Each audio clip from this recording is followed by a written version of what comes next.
In this lesson, we'll start looking at expandable list adapters.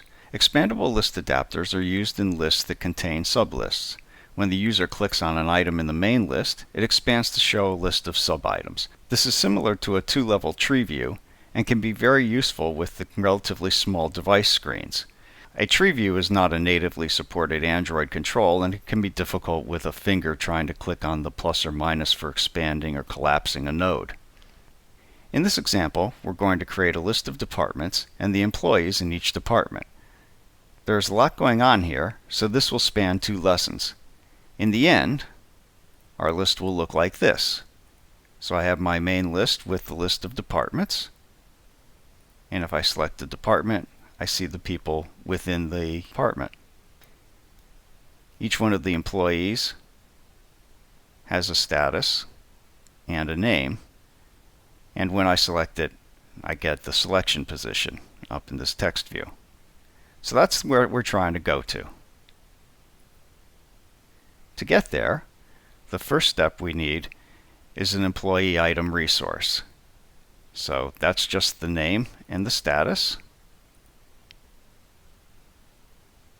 And in this case, I've actually used a table layout because I want all the statuses to line up in columns.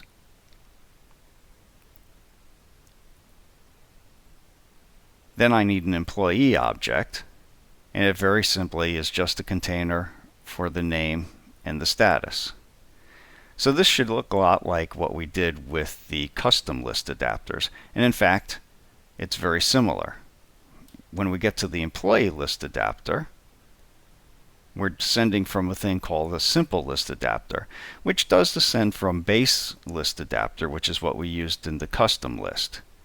But because it's a simple expandable list adapter, it has some characteristics of the simple list adapter that we used earlier, in that it uses Java lists and Java dictionaries and all that kind of stuff.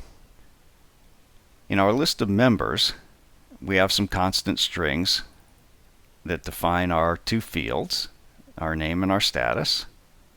We keep a copy of the context, which is the activity that we're going to be passing in.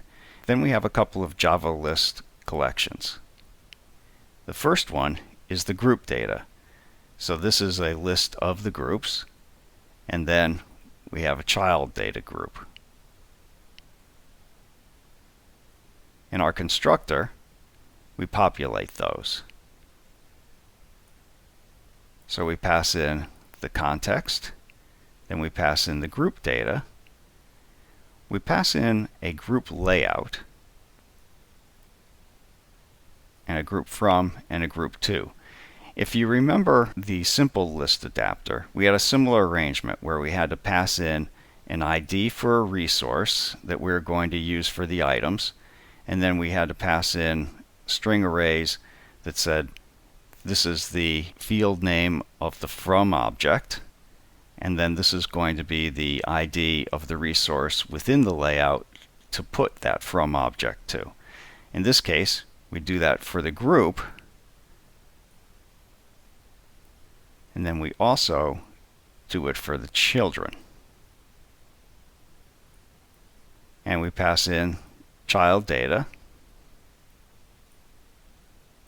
And finally, we actually pass in the list view that we're going to populate. So that's quite a constructor.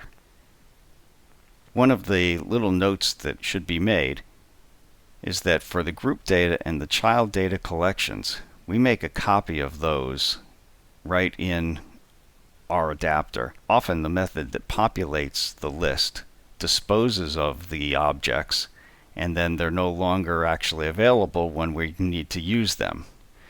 And that's one of those bugs that's really hard to find. The debugging is not very good in that respect. There is an override for getChild, and this is called anytime a child is selected, and it provides the group position and the child position. So in this case, we just have code to get the group. It doesn't actually use. In our child collection, we get the data using the group and child positions, and we return that data. I'm going to start with the override for the new child view first, and the get child view will make a little bit more sense then. For the new child view, what it's looking for is the view that will contain a child. So we're going to just create the view using the layout inflator service, and we're going to pass in our employee item resource and inflate that into a view object. Now when I actually use a get child view, I find the text views within the child, and the first one is for name and the second one is for status. And I set their text. When I get the child object value at the group and child positions. Finally, I do a little thing with background color to make it appear correct. So if the child is selected, I set the color to orange, which is the standard Android selection color. Otherwise, I just leave it as transparent. That's a fair amount of the simple expandable list adapter. In the next lesson, we'll see how to use this list adapter to actually create the list.